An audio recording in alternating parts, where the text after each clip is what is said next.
our concern with the federal government's impending approach to regulate single-use plastics and plastic pollution in the environment is that they have indicated that they want to use CEPA, Canadian Environmental Protection Act, in particular the Schedule 1, which is a list of toxic substances. And we find that that is that would create confusion with consumers, particularly those who are wearing today, who are wearing face masks and are doing their takeout in plastic packaging. You know, this pandemic has really brought some people around to my way of thinking about single-use plastics.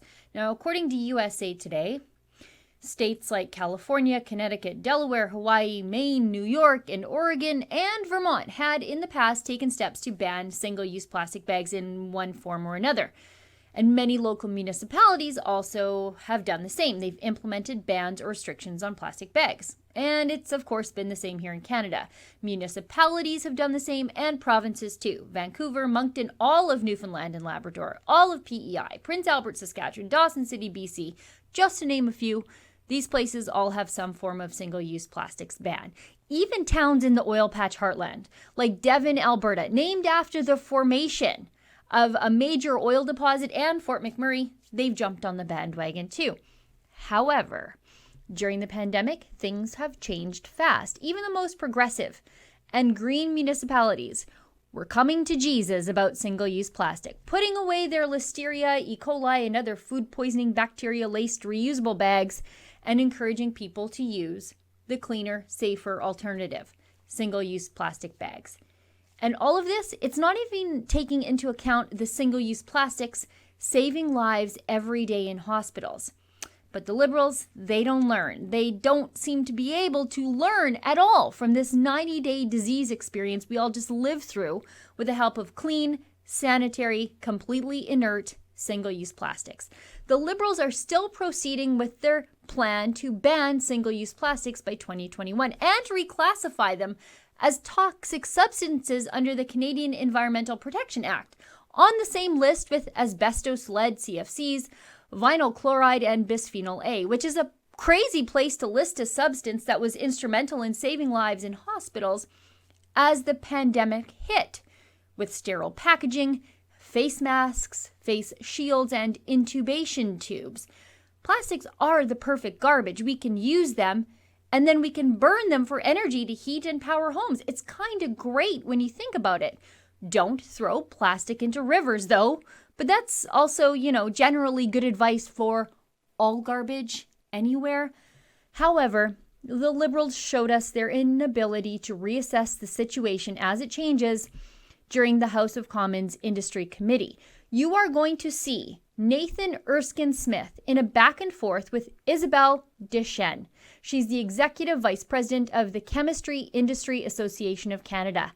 Just watch. Agree, though, that single-use plastics that are harmful for the environment should be prohibited? I represent the plastics industry, so to say that we support a ban on single-use plastics is not something even if they're unnecessary and they're harmful for the environment. What we do support is the opportunity. What we support is the CCME Zero Plastic Waste Strategy. We support enhanced infrastructure for collection.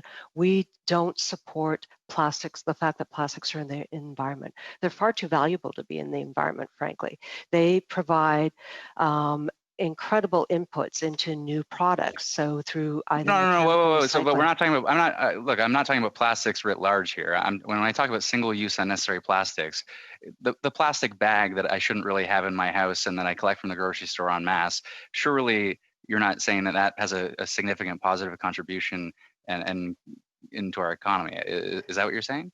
Well, it supports thousands of jobs here in Canada, but the most important thing is that it doesn't belong in the environment. I love how indignant he is that this woman doesn't want to phase out her entire industry. And the fact that this Liberal MP isn't sick or dead and actually forgot he may have a plastic bag in his house, well, that's a testament to just how not toxic plastic bags are. They're just sitting there in the drawer, waiting to be recycled or thrown out or burned and killing absolutely no one. I mean, Erskine-Smith's headset is plastic. His computer he's on is plastic. He knows plastics aren't toxic. Now, according to a Blacklock's article on this very industry committee meeting, the plastic industry in Canada is worth $35 billion a year. And yet, the Liberals still want to hammer this helpful industry, the industry that stepped up immediately to help save lives, demonizing the industry instead of acknowledging it and allowing it to continue so that it's ready when the next pandemic hits. Why? Because the plastics industry is a periphery of the oil and gas industry, and thus is a periphery of Alberta. And we know Justin Trudeau promised to phase out the entire oil and gas industry. Imagine how many people would have died of the coronavirus had Trudeau actually succeeded. For Rebel News, I'm Sheila Gunn Reid. Even though Justin Trudeau continues to block our journalists from attending his Rideau Cottage daily show, we're still doing the hard work of holding Justin Trudeau to account. To help us during this pandemic do the hard work the other journalists won't do, please go to helprebelnews.com.